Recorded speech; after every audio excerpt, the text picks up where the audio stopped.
Silvia. Thank you very much, and let me congratulate you for organizing this important event. I think this conference will enrich each of us, and we can have this exchange of information, of best practices, so together we can build a fair society, and we can provide a better access to the work of the Parliament. The Internet changed the world. It changed the way we do business, we look after the information we need, the way we learn, the way we do our travel arrangements, the way we buy our transport tickets, the way we interact with the administration. We live in a connected world, and e-banking, e-commerce, e-government, e-learning, e-services became part of our daily life. What is then e-parliament? I strongly believe that for us, when we are at about 7 months before the European elections, it is the right time to discuss about e-parliament. The European Union put together the force, the knowledge and the expectations of all its about 490 million European citizens. Almost 60% of the European citizens have access to the Internet. So, through e-parliament, 60% of the European population has access to the information related to the parliamentary activity. In Europe, Germany is the front runner related to the Internet access. Worldwide, unfortunately, the Internet access rate is only at about 21.9%.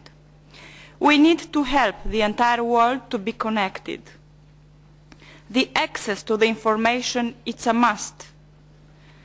E-Parliament is a wonderful tool to provide information and electronic services internally to the members of the parliaments and to the staff employed by the parliaments, as well as externally to the interested public. So, in order to have an efficient e-Parliament tool, it is important to have an updated website and the necessary intranet and IT infrastructure.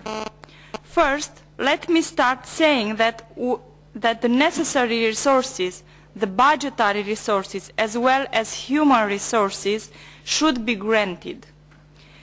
If you want to have a reliable, updated and secure e-Parliament tool, you have to ensure the necessary resources.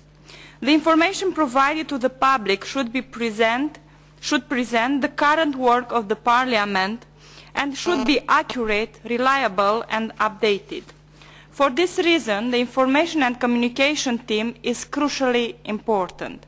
Any information should be found easily with no more than 3 to 5 clicks and in a short time. People should be able to accommodate rapidly with the information on the website, to navigate easily through it and to find it attractive in order to come back. If they come back, we start to exist for them and we become present in their lives.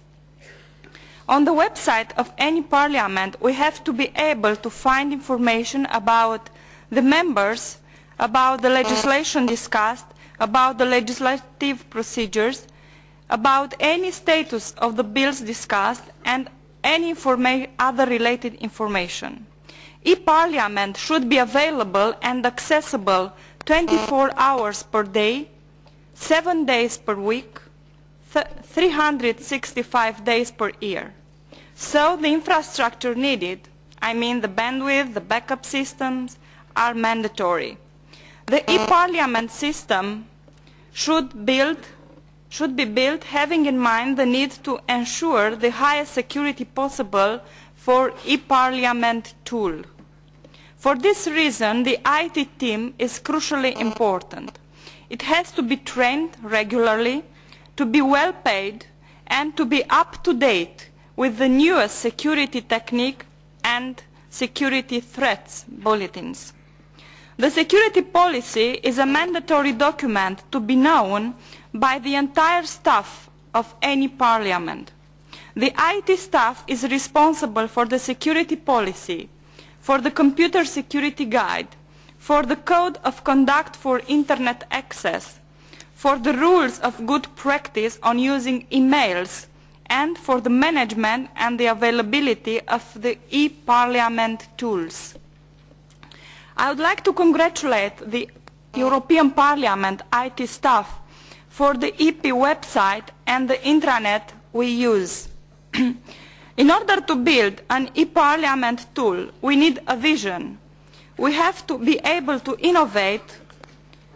Then you have to put in practice this vision through the planning, and you have to be able to ensure the necessary resources. The necessary infrastructure and services should be put in place. The e-Parliament should be able to enrich the dialogue with our citizens.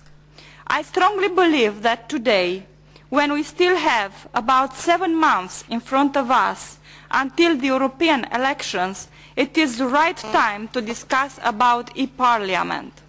Citizens have the right to know what we do, who we are, and how we accomplish their expectations. We have to educate the new generation.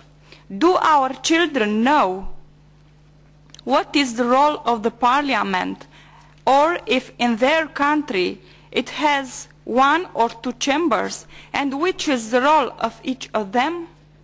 Let me close saying that we have the duty to develop an e-Parliament section for children. For them, we have to use their language and their way to receive information. So cartoons should become part of any serious and developed e-Parliament tool. And a last word, I strongly believe that the president of any parliament should be the sponsor of any e-Parliament tool. E-Parliament should be sponsored at the highest level possible. Thank you very much.